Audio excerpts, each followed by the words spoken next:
How to follow people on TikTok PC. Hello guys, this is Atticus and welcome back to another tutorial video.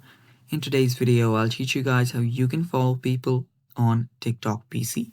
So without any further ado, let's dive right into it.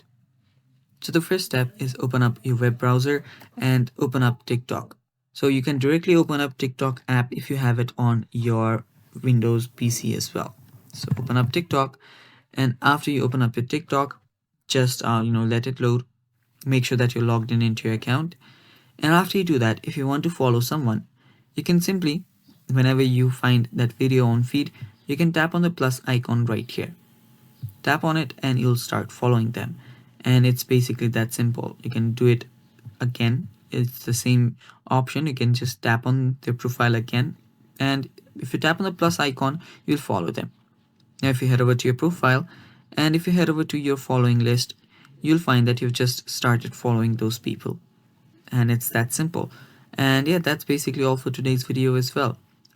Thanks for watching guys. That's all for today's video. Stay tuned for more, and bye bye, take care.